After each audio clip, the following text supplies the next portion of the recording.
Welcome to Mic'd Up. Please welcome Kareem Abdul-Jabbar in conversation with Katie Couric.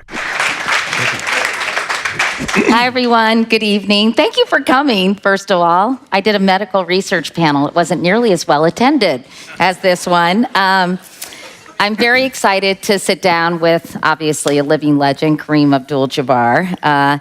And we saw each other not too long ago when Kareem celebrated his 70th birthday. So happy birthday again, Kareem. Thank you very much. Thank you. Thank you.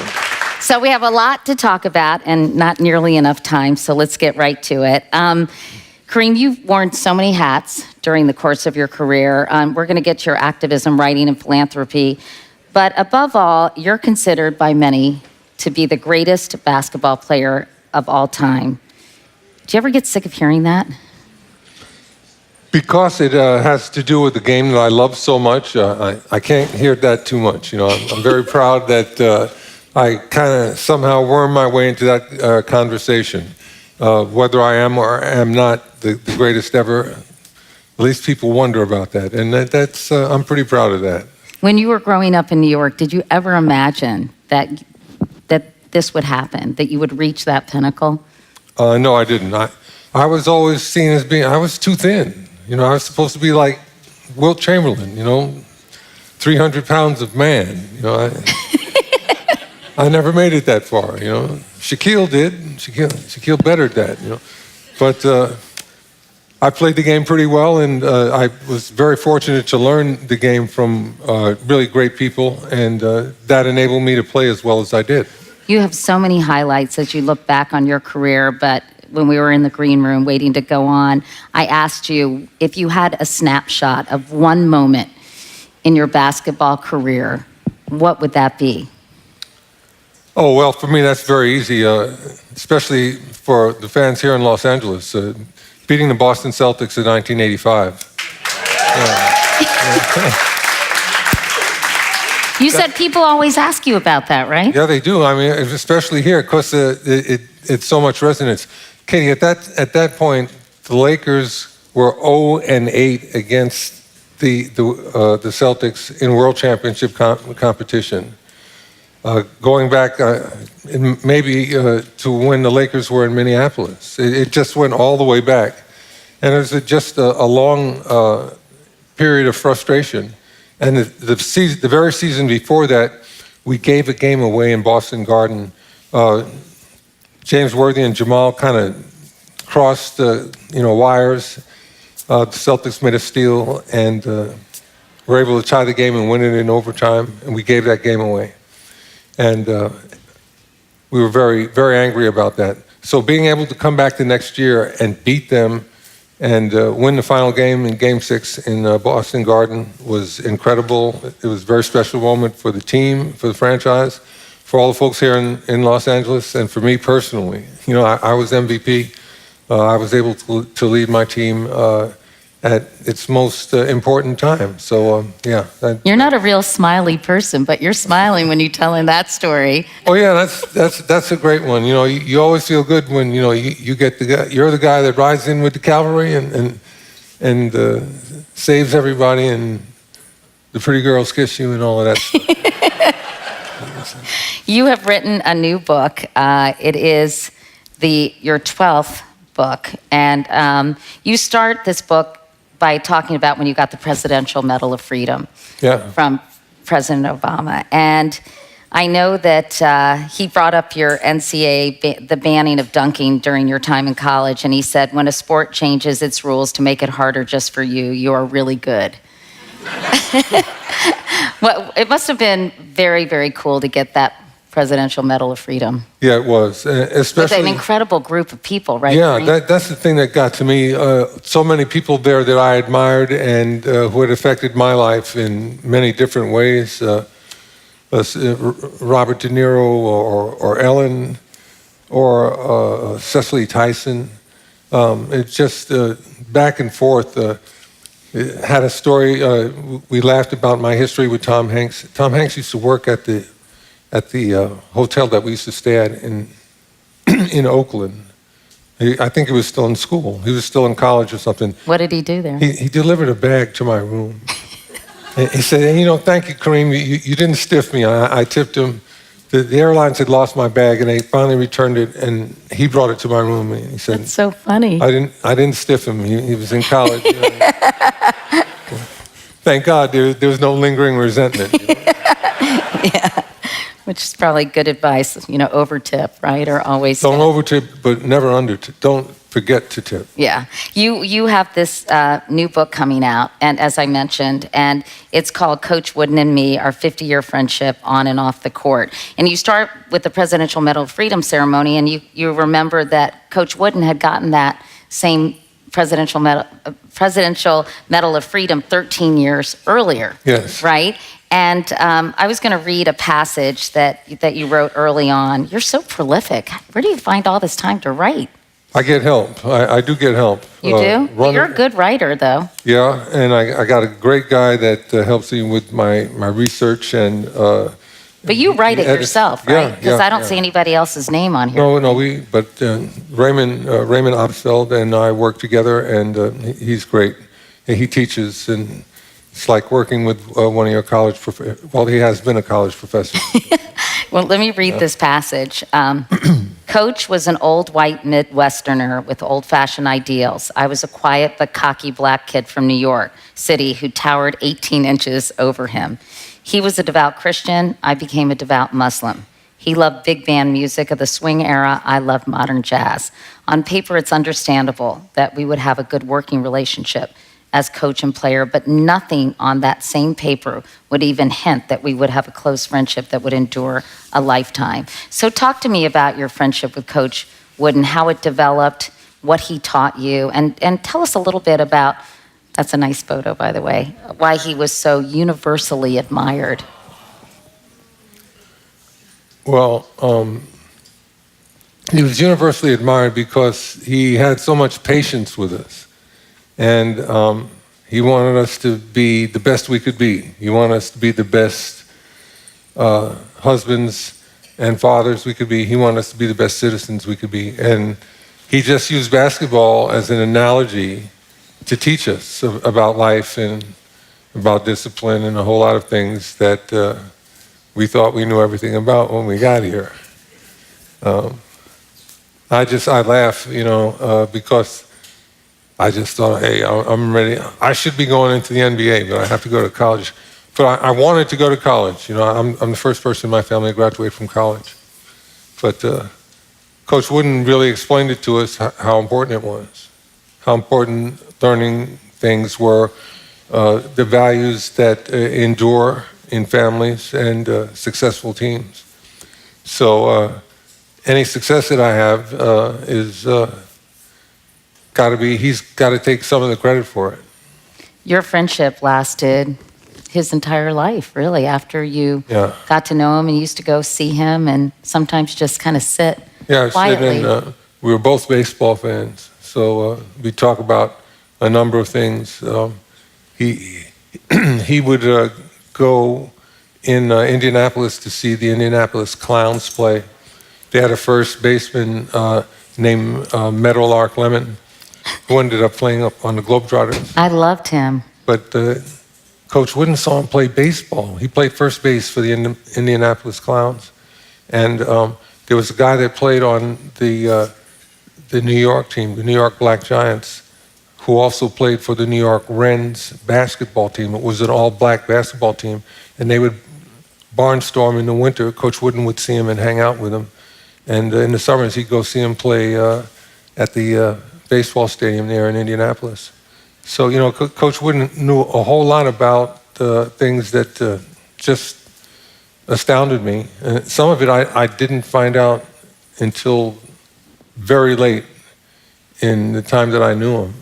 Like some of the stuff that he did for the Civil Rights Movement is unbelievable for me. Coach Wooden was involved in getting the NAIA, the National Association of Intercollegiate Athletic Association, that tournament integrated. They invited his team in 1947 to come. He had a very good team that year. They wanted him to come. He said, yeah, sure. And then they told him all about it and said, oh, you have a black guy on your team, you can't bring him here. It's for whites only. Coach Wooden said, we played the whole season together. We're not going to stop that at this point. Thank you very much. We're not coming.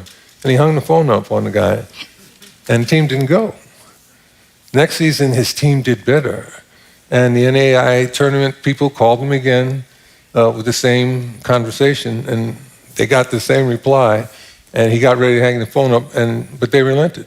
And Coach's player ended up being the very first black American to play in that tournament.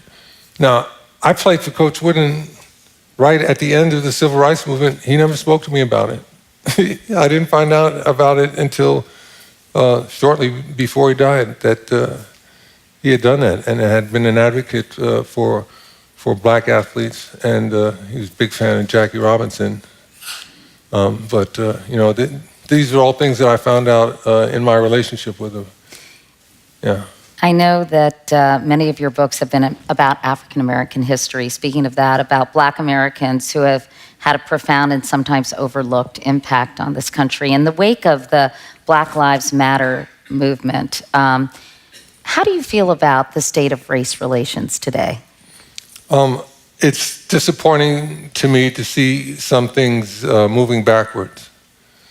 I don't think things can go but so far backwards after President Obama, who did, I thought, such a great job.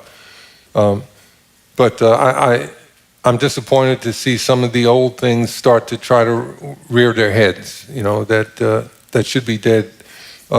So many of our children, I know my children, don't feel racial issues like my generation had to deal with them, or especially the generation before me.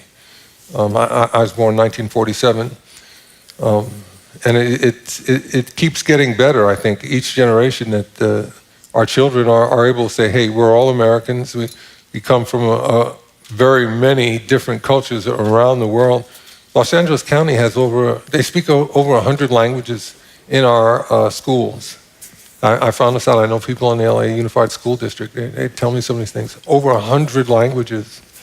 The melting pot of the world is incredibly large, and we can all come here and be Americans. It's an incredible system that we have. And yet, and we're moving backwards. So that's bothered me, and I hope that it's gone far enough, and we all stop and think a minute and keep it moving forward. It seems far too often we hear about a young black man being killed by police under sometimes questionable circumstances. I was just reading yesterday about that 15-year-old boy in Dallas who was shot by a police officer when the car he was in was backing up. And initially, the police said it was reversing in an aggressive manner. That statement, by the way, was later retracted. But how do we stop these heartbreaking incidents from happening? Have there's been so much attention on these shootings, Kareem, as you well know. Do you see any solution or anything that's happening in departments, say, around the country that gives you hope? Or, every time you hear about a story like this, do you think, why isn't more being done to address this problem? Well, I'm encouraged by a few things that I see in that the whole attempt to try to deal with these issues with the cameras, the body cam, right, and just the fact that we can talk about it now and know that it's a problem. For the longest time, people used to deny that it was a problem. And then they have this thing called the cell phone with cameras on it, right? Everything and changed. That changed a lot of things because people began to understand that it really was a problem. Black Americans weren't making these things up just to cover their own innate criminality. People believed that myth. That's a myth. People would actually believe that. But now we can see that it's just bias. All criminals deserve to be apprehended and prosecuted, no matter what color they are, no matter what the crime. All criminals should be apprehended and prosecuted. That said, we can't be biased in doing that, and we have to reach a point where the cops can be neutral with regard to the ethnicity or religion or whatever it is that they identify about an individual who may or may not have committed a crime. That should not be part of the formulation. Either there's probable cause or there isn't. Lots of work being done with. Lots of work, Kareem, as you know, is being done with implicit bias, unconscious bias at police departments all over the country. So do you feel hopeful that retraining, and I mean, some of this is so deeply ingrained, right? It's ingrained in the culture of our country. Some of it goes back to the Fugitive Slave Act, which was, I believe, 1850, where... 1851, I think. I'm kidding. I don't know. No, yeah. No, I think you're right. Yeah. 1850, I am. Well, that's 50 or 51. But whatever it was, people were told, American citizens were told that they should apprehend and hold escaped property, which actually were people fleeing, being kidnapped and worked to death in the South, so that they could make a profit on cotton. That was the premise, This is our property, and you guys got to help control these people because we can't control them, and they're, again, innately wild people because they come from Africa, and it was a real great propaganda job that enabled that system to last until people realized that these people were human beings, and thank heaven for President Lincoln, despite what Mr. Trump has to say. Which brings me to my next topic. Actually, before we talk about President Trump, you campaigned for Hillary Clinton. Today, I think she was doing an interview, and she said, if it weren't for Jim Comey and Russian hacking, she would be the President of the United States. She also said sexism played a powerful role in the election. So, I'm sure, like most people in this country, the day after the election, you were trying to figure out what just happened. And why do you think she lost? Oh, I don't. The why really isn't important. She lost. It really doesn't matter. I don't think that guys in masks did things to the machines, and that's why she lost. There wasn't any dishonest thing about it that was obvious. There is the scent of vodka and borscht in this election, but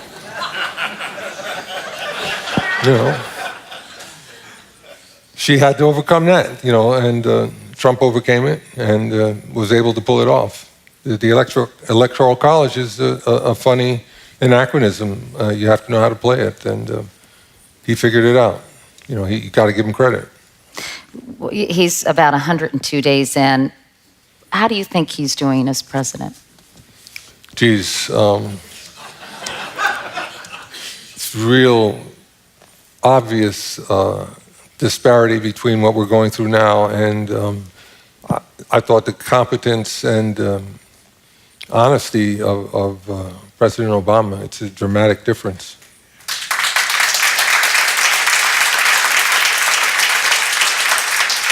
You wrote a piece for the Washington Post about what it means to be black during a Trump administration, and here's an excerpt. Injustices were easier to endure when there seemed to be a sustained path to improvement that the country supported.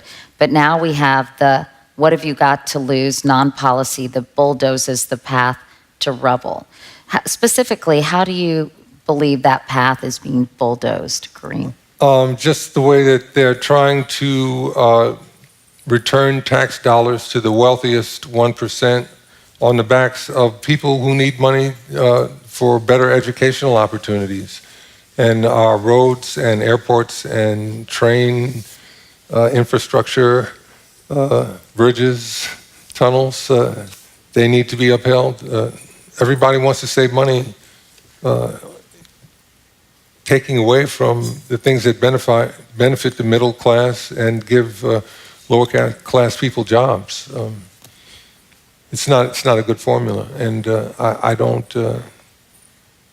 Having someone who's a multi-millionaire in office who doesn't care or even understand the workings of how people make it from the lower classes into the middle class or possibly into the upper class, he doesn't understand how that happens because he was smart enough to inherit 200 million when he was born.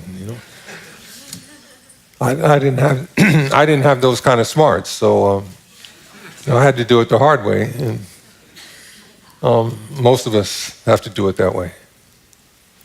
Let's talk about when you converted to Islam nearly 50 years ago. What motivated you to do that, Kareem? I had a very strong belief in monotheism, and I resented what I had learned about how the Catholic Church, I was raised Catholic, and the Catholic Church had a big hand in the slave trade. I resented that.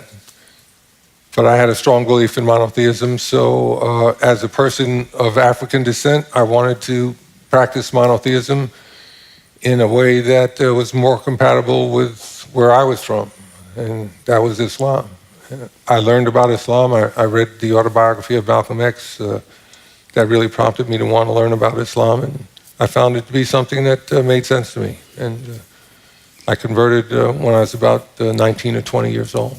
We've seen recently, really not all that recently, but hostility toward Muslims, not just in this country, but around the world. What can be done about that, and what do you think is the most misunderstood part of Islam? I think the most misunderstood part about Islam is that they feel that we're taught to be violent. The Muslim community during the time of the Prophet was attacked, and they learned how to be vigilant, and that's in the Quran, to be vigilant, but to make peace with people and to keep up your end of all peace treaties. That's what the Quran tells us. That's what most Muslims used to try to do. And now there's some crazy people that say that they are Muslims and they are barbaric murderers. Some of the things that they've tried to put out there, these ISIS people, it's barbarity.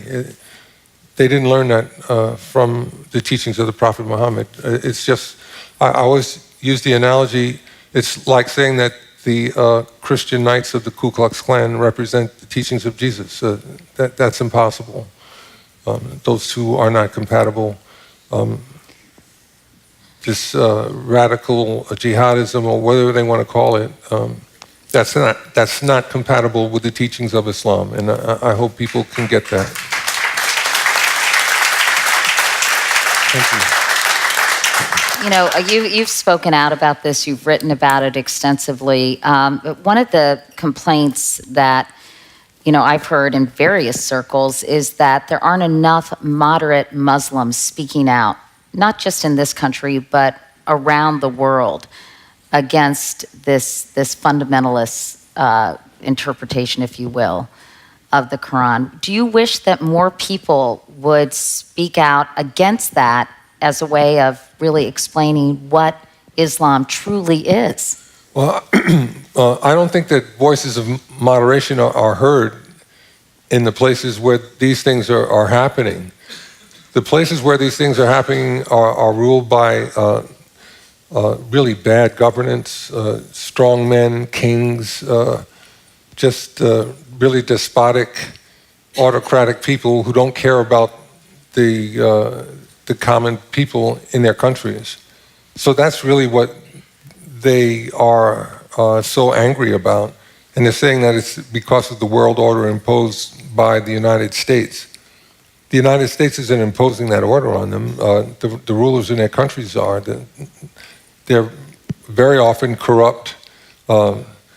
If they have any mineral wealth, there's one group that controls it and controls all the wealth in the country and therefore sets the agenda for everything. And the common person is forgotten in those places.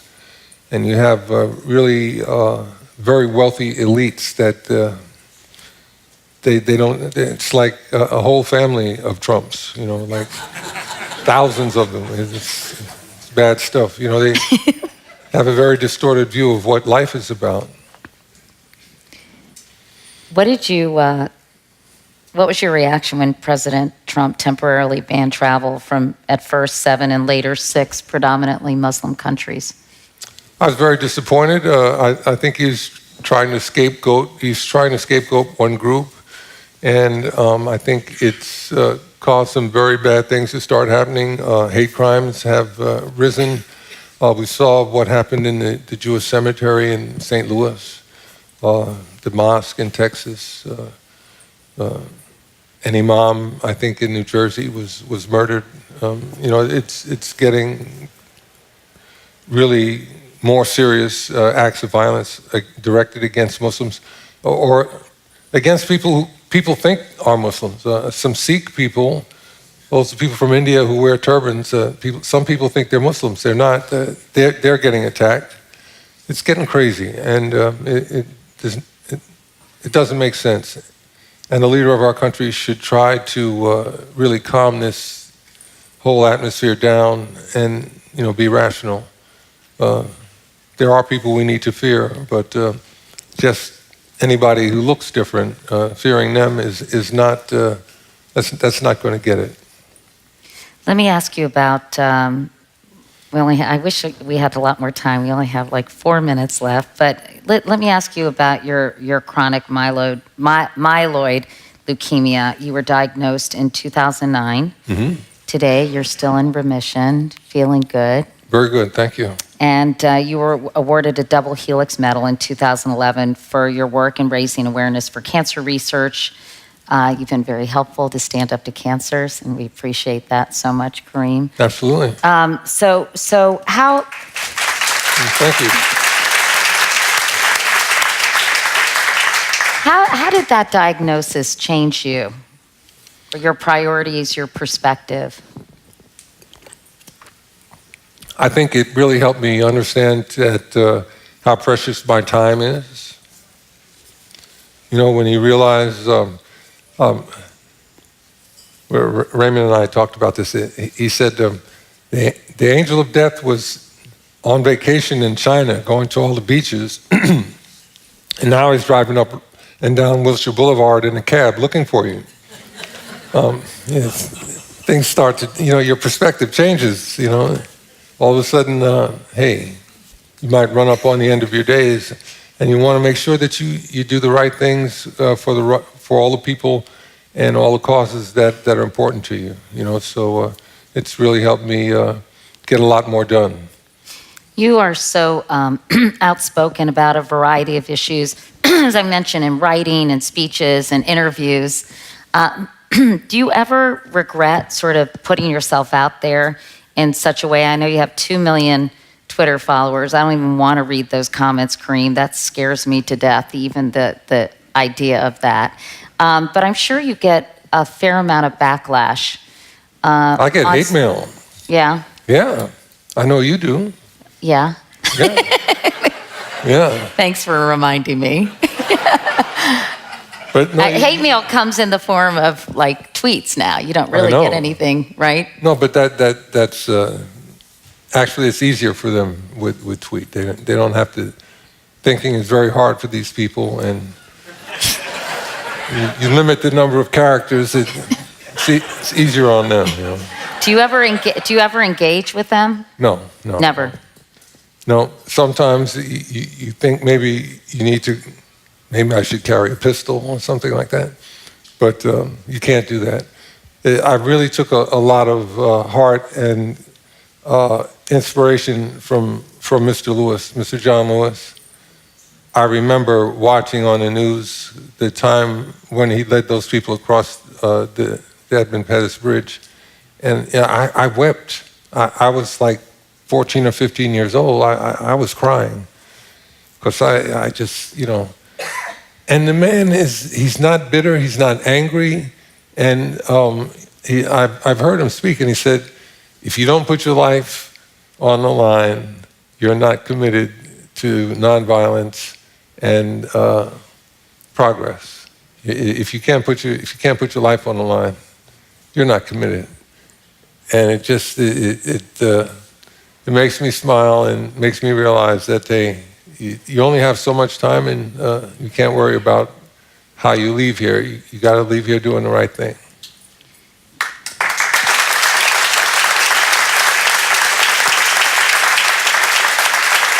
That's such a great way to end our conversation, but I have a few more questions real quickly. I wanted to ask you, first of all, you turned 70. You're so skinny. Yeah. Yeah, so what up with that? Do you have to watch what you eat? Apparently not. I've always been skinny. I know that. Right. But I mean, how for someone who's spent so much of his life in top physical shape, how has it felt to age if you're Kareem Abdul-Jabbar? I feel that I've done pretty good at it. You're building a swimming pool. Yeah, so I can swim every day. Yeah. Is that something you do regularly, swim? Yeah, it's a family thing. Kareem moved to Orange County, and he's building a swimming pool. I asked him if he saw the Real Housewives there. He said no. No, I don't watch that. But, not even at the grocery store? No. My grandmother was from my family's from the West Indies. My grandmother's from Trinidad, a part of Trinidad called Grand Riviere. There's no plumbing out there. She swam in the river to bathe or in the ocean. So I remember when I was a kid, the lifeguards would be looking, and so swimming has always been something, a big deal. What else do you do to stay in shape? Some yoga, jump rope and stuff, just enough to try to keep the pounds off and stay healthy and cherish these days. I'm on borrowed time now, so I'm hoping I run up a huge debt here. Jim Gray, my friend Jim Gray is here somewhere, and I said, Jim, think of a really good sports question for Kareem, because I'm not super sporty. But so this was his question. You came along with Bill Russell, Bill Walton, where big men really mattered. But what do you think about the current stars like Steph Curry and LeBron, smaller men? It's become a smaller man's game. And the time when giants roam the earth is kind of over. Now, I don't really understand that question, but it sounded good. and I thought I don't know, it's very poetic, and he just came up with it like that. So what do you think of that, Kareem? He's talking about what they call small ball. And it means that the three-point shot has changed the game, no question.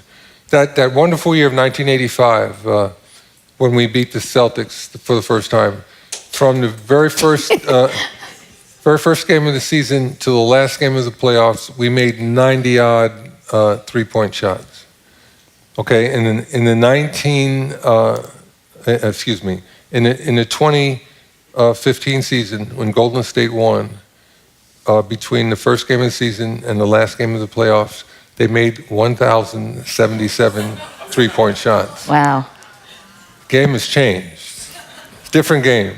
So, putting a premium on a shot like that means that if you have long-distance sharpshooters, they'll be able to score more efficiently because that extra point really changes it.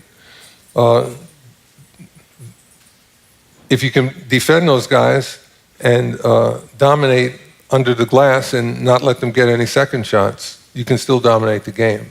So there will always be space on the court for very tall guys that can do that. But there might be fewer of them, but they'll never be like totally gone. They won't be able to get rid of us. That's what I'm saying. Well, I love talking to you, Kareem. This was really a privilege for me. And by the way, if you all want to hear our conversation again, this is going to be on our podcast. I have a podcast, yes, shameless plug, called Katie Couric, very original. And we're going to be using this conversation today to air later in May. If you want to tell your friends that you enjoyed this so much, they need to listen to it on our podcast. Kareem Abdul-Jabbar. Thank you.